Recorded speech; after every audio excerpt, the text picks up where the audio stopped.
Halo Tribuners, salam jumpa di Tribun Ambon hari ini edisi 2 Juni 2022. Sejumlah informasi terupdate dari Kota Ambon dan sekitarnya akan kami hadirkan di hadapan Anda.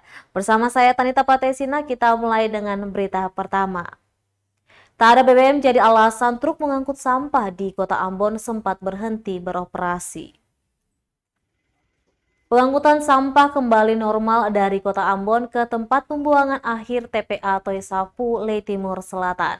Setelah sempat tidak terangkut selama lebih dari sepekan, sehingga sampah banyak menumpuk di sejumlah TPS dan di pinggir jalan. Diakui salah satu petugas pengangkut sampah yang enggan menyebut namanya, dia dan beberapa rekan sempat lama tidak bekerja. Ketiadaan biaya operasional kendaraan disebut menjadi alasan. Dijelaskan, Dinas Lingkungan Hidup dan Persampahan Kota Ambon kerap terlambat memberikan biaya operasional kendaraan berupa uang untuk membeli bahan bakar minyak. Bahkan di bulan Mei, keterlambatan terjadi selama 12 hari. Apalagi jika alasannya karena ada penggeledahan oleh pihak KPK. Menurutnya tak masuk akal jika pencairan uang operasional harus ditunda karena ada penggeledahan. Dia melanjutkan tak mungkin mereka harus mengambil pinjaman terus-menerus demi membeli bensin untuk mengangkut sampah. Tetapi menurut Kepala DLHP Kota Ambon Alfredo Yansen Helmahua, terbengkalainya pengangkutan sampah dikarenakan kurangnya armada pengangkut sampah. Pernyataan ini tentu berbeda dengan yang dikatakan oleh petugas sampah pemerintah Kota Ambon.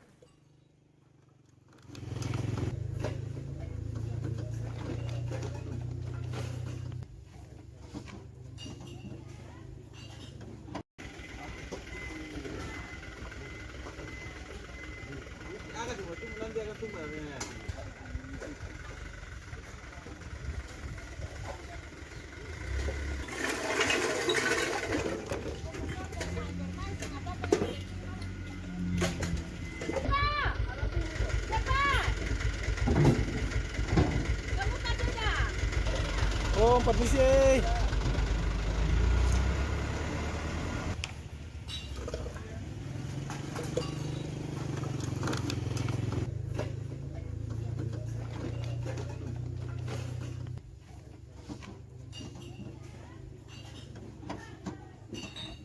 Aduh, katong mana yun?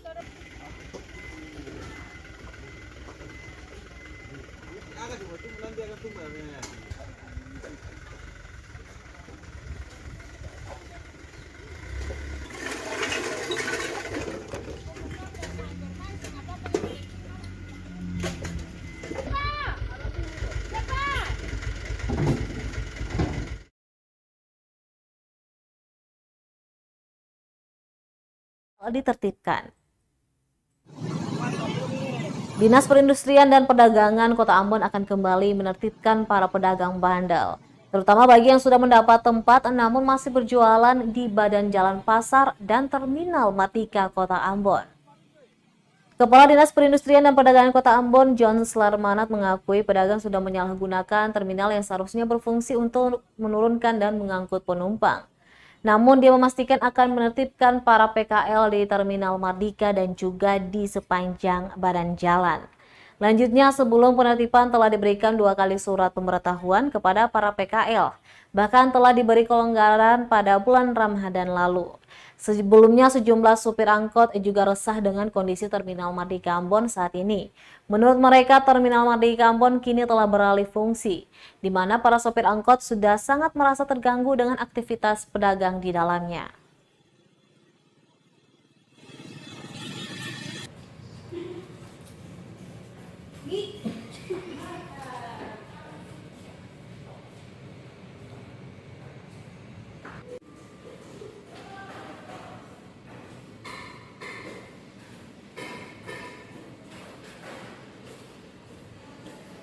Kita malah kita merayakan Hari Raya Idul Fitri itu kita sudah pernah menyampaikan surat pemberitahuan. Kita sudah menyampaikan bahwa setelah Hari Raya Idul Fitri itu akan dilakukan penertiban. Malah waktu itu kita sudah kasih deadline waktu itu sampai tanggal 18 Mei ya, di surat edaran pertama kita sudah menghimbau untuk seluruh pedagang PKL yang menempati badan jalan untuk beraktivitas sepanjang kawasan Pantai Merdeka itu segera tidak boleh melakukan aktivitas dan segera masuk ke tempat-tempat. Itu banyak yang sudah punya tempat. Nah, kalau ada yang belum, itu mereka berkoordinasi dengan Dinas Perindak, ya, sehingga bisa kita mencari alternatif tempat usaha mereka. Itu kita sudah membuat surat pertama. Sebelum hari raya surat itu sudah diedarkan hari Idul Fitri. Itu kita kasih deadline waktu sampai tanggal 18 Mei.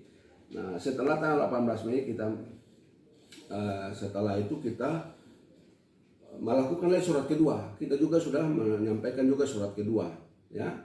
Surat kedua untuk menindaklanjuti surat yang pertama, ya, terkait dengan rencana penertiban. Nah, kita berharap dengan kondisi yang ada, ya, semoga dalam waktu dekat. Tribuners, untuk pertama kalinya peringatan Hari Lahir Pancasila digelar di Tugu Perbatasan Indonesia-Australia. Berbagai cara yang dilakukan untuk memperingati Hari Lahir Pancasila yang jatuh pada 1 Juni 2022. Seperti yang digelar Polres Maluku Barat Daya MBD ini, memilih Tugu Perbatasan Republik Indonesia dan Australia yang berada di Pulau Leyte sebagai tempat upacara Hari Lahir Pancasila. Kapolres MBD AKBP Dwi Bahtiari Fai memimpin upacara tersebut diikuti tokoh agama, masyarakat, serta TNI dan Polri yang berjumlah 50 orang. Kabid Humas Polda Maluku Kombes Pol Rum Hoirat menyatakan upacara di perbatasan oleh Polres MBD dimaksud agar seluruh masyarakat Indonesia mengetahui bahwa semangat Pancasila juga dirayakan di ujung NKRI. Dengan harapan pemimpin bangsa terutama para pejabat pemerintahan, tokoh agama, tokoh masyarakat, para pendidik, dan elemen lainnya dapat menjadi contoh dalam aktualisasi nilai-nilai Pancasila.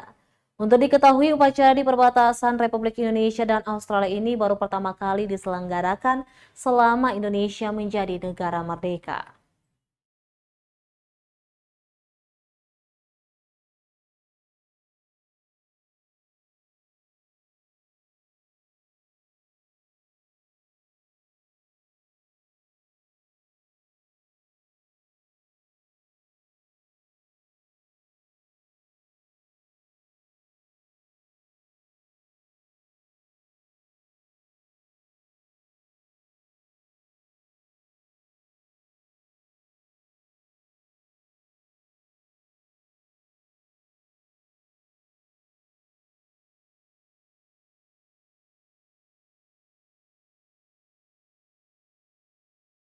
Kemarin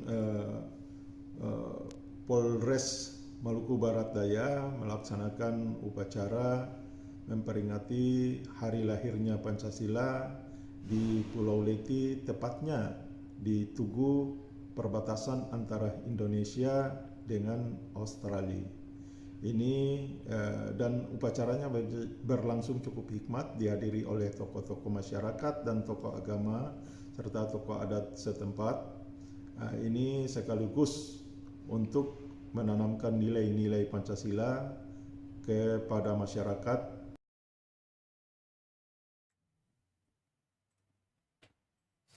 Berita selanjutnya, Tribuners, pekan depan DPRD Kota Ambon bahas masalah raja definitif. Ketua Komisi 1 DPRD Kota Ambon, Jeffrey Taihutu, mengaku akan membahas persoalan kepala pemerintahan negeri atau raja definitif. Kata dia, dari 22 negeri atau desa adat yang tersebar di kota bertajuk Manise ini, terdapat sejumlah negeri yang masih dijabat penjabat sementara. Menurutnya, pihak-pihak yang nantinya diundang diantaranya Biro Pemerintahan Kota Ambon, Biro Hukum, Kepala Kecamatan, penjabat desa, lurah, dan pihak terkait lainnya. Dia mengaku pembahasan bersama pihak-pihak tersebut dinilai penting, sehingga DPRD bisa mendapatkan informasi tambahan perihal kendala apa saja yang ditemui dalam proses pengangkatan raja definitif. Politisi PDI Perjuangan itu mengaku masalah raja definitif memang menjadi fokus Komisi 1. Sebab pelayanan publik di Kota Ambon akan berjalan optimal dimulai dari yang tingkat bawah atau di desa dan negeri. Yang kedua tadi, banyak kawan-kawan memberi atensi bagi pemilihan raja definitif yang ada di 11 negeri yang ada di Kota Ambon. Kemarin kan pilkada serentak kan sudah kan tujukan di komisi lalu, dan ini jadi konseran komisi. Mungkin pekan depan itu kita akan undang asisten satu, kita akan undang kabar bagian pemerintahan, kita undang ke 5 camat termasuk sendiri dan pejabat-pejabat raja. Penyelesaian masalah bencana tahun 2019 itu Pak, yang konon kita ini memang dari TPD 9 miliar baru 8% serapannya ya, sampai di bulan 3 baru 700 tadi itu. Barangkali itu singkat saja. Kemudian ada catatan ada pertanyaan lagi, ada apakah karena memang di Pemkot itu memang tidak ada uang atau ada kendala lain? Itu yang kami ingin tahu dari Bapak Ibu, karena kita tahu memang pemerintah kota banyak utang. Apakah karena itu rata-rata belanja pegawai dan rutin, terus belanja modal atau belanja triwulan 2? Nah, bagaimana dengan triwulan 2 itu Pak? Karena kira-kira kita bisa realisasi supaya kami juga masyarakat tidak Yang kedua tadi, banyak kawan-kawan memberi atensi bagi pemilihan raja. ingin tahu dari Bapak Ibu, karena kita tahu memang pemerintah kota banyak utang. Apakah karena itu rata-rata belanja pegawai dan rutin? Tribunas DPD 2 Golkar Buru beri setangkai bunga untuk nakes sebagai bentuk penghargaan atas penanganan COVID-19. Tenaga kesehatan atau nakes di sejumlah puskesmas di Kabupaten Buru mendapatkan penghargaan serta setangkai bunga dari pengurus Dewan Pimpinan Daerah DPD 2 Partai Golkar Kabupaten Buru Kamis 2 Juni 2022. Sejumlah puskesmas yang langsung dikunjungi diantaranya Puskesmas Namlea, Puskesmas Savana Jaya, dan Puskesmas Sawa. Ketua DPD 2 Partai Golkar Kabupaten Buru, M. Rum Soplas Tuni, mengatakan pemberian bunga itu dilaksanakan sebagai bentuk rasa terima kasih kepada nakes yang telah menjadi garda terdepan dalam menangani pandemi COVID-19 hingga saat ini. Dirinya menyebutkan ini merupakan satu bentuk perhatian serta rasa ucapan terima kasih kepada para nakes. Selaku Kepala Puskesmas Savana Jaya, M. Yasin Wail mengucapkan rasa terima kasih karena sudah diberikan apresiasi. Di hari yang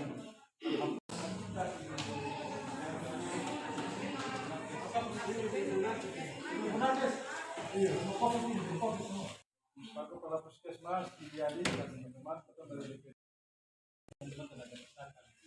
Sehingga dalam rangka ini di hari yang alhamdulillah yang berbahagia ini, yang penuh barokah ini, aku datang di sini dalam rangka memberikan pelayanan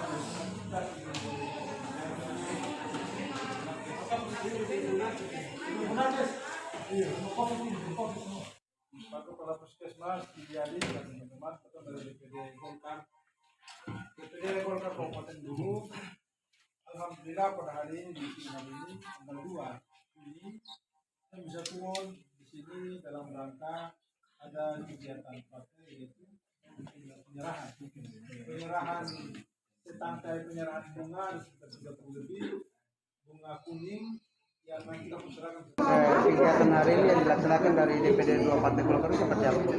Alhamdulillah di tanggal 2 Juni ini saya sebagai Ketua DPD Golkar Kabupaten Buru Muhammad Ulfusuni beserta rekan-rekan fraksi Golkar, ada Ketua Korbit Kepertanian Partai Golkar Pak Jadun Sanun dan Sekretaris Golkar Pak Utam, Bendahara Golkar dan teman-teman semua pengurus wakil-wakil Ketua DPD Golkar Kabupaten Buru. Hari ini kita menyelenggarakan penyerahan dan pemberian ucapan terima kasih, yaitu dengan pemberian bunga kepada teman-teman tenaga kesehatan di 3 puskesmas di Kabupaten Buru.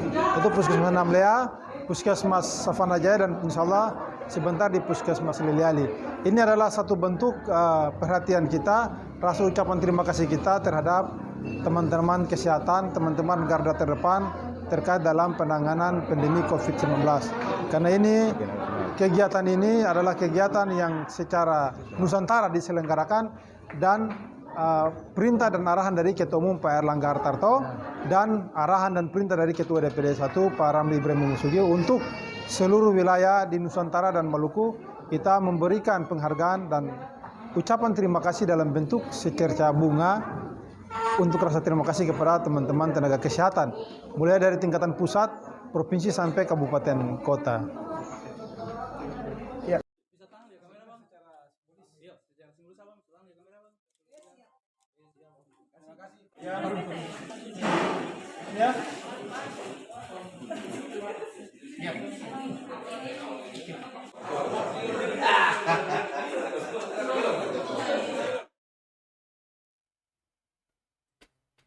Tribunnews Room Soples Tune minta pelayanan kesehatan di Puskesmas harus dimaksimalkan.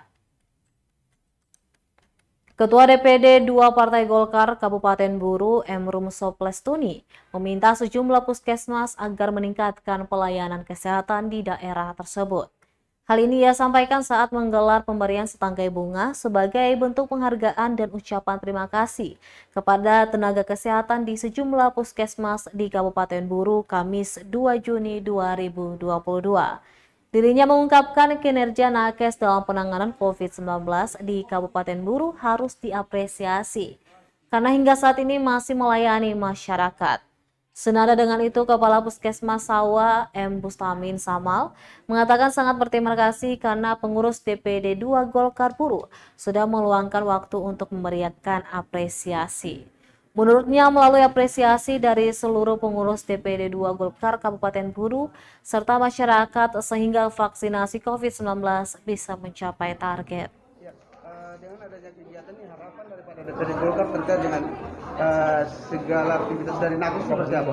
Ya, alhamdulillah harapan kita DPD 2 Golkar Kabupaten Buru bahwa insya Allah pelayanan tetap harus dimaksimalkan karena kita bersyukur alhamdulillah sesuai dengan arahan Presiden juga bahwa untuk aktivitas di tempat-tempat umum tidak harus wajib untuk memakai masker. Sehingga di Buru juga untuk penanganan COVID dari mulai vaksin pertama, kedua sampai ketiga booster sudah di atas 50%, 60-70%. Hampir semua kita ambil sampel di seluruh puskesmas yang ada di Kabupaten Buru. Untuk itu kita memberikan apresiasi dan terima kasih yang sebesar-besarnya terhadap teman-teman tenaga kesehatan. Pemberian ini kira-kira berapa lama dilaksanakan? Ya, ini sudah mulai dari bulan April, Mei, dan Juni. Ini tidak terbatas waktu, pastinya di 2022 ini tetap program-program itu berjalan.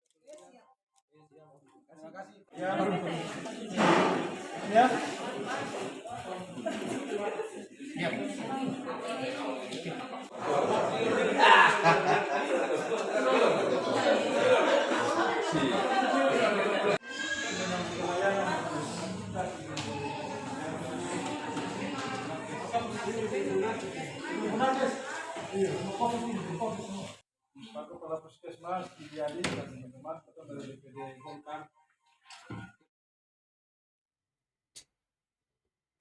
Tribunnews satu area di Tambang Emas Gunung Botak ini tak pernah ditertibkan. Aparat kepolisian sering melakukan penertiban di area pertambangan emas tanpa izin PT Gunung Botak, Dusun Wamsaid, Desa Dafa, Kecamatan Welata, Kabupaten Buru.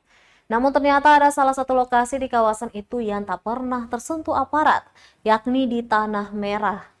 Di sana masih ada penambang yang beraktivitas dengan metode dompeng yang tentu saja berbahaya. Dirinya menyebutkan di lokasi tersebut ada 2 unit dompeng yang masih beroperasi hingga saat ini. Bahkan ada juga aktivitas dengan metode rendaman.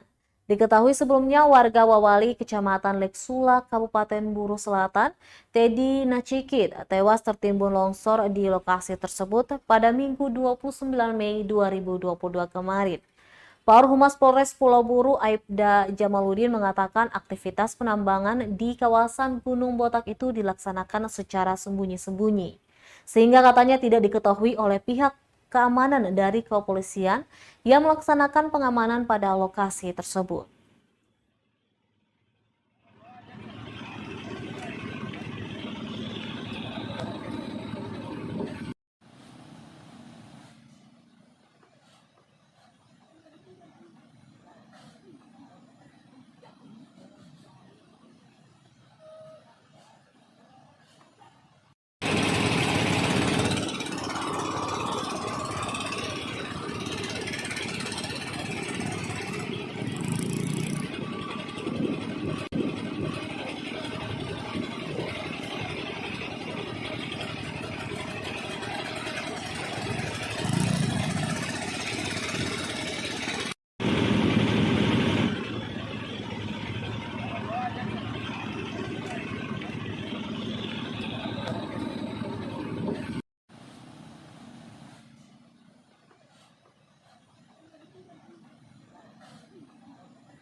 Baik Tribuners, demikianlah Tribun Ambon hari ini edisi 2 Juni 2022. Saya Tani Topatisina beserta tim redaksi yang bertugas undur diri. Sampai jumpa lagi dan amatau. Terima kasih sudah nonton. Jangan lupa like, subscribe, dan share ya.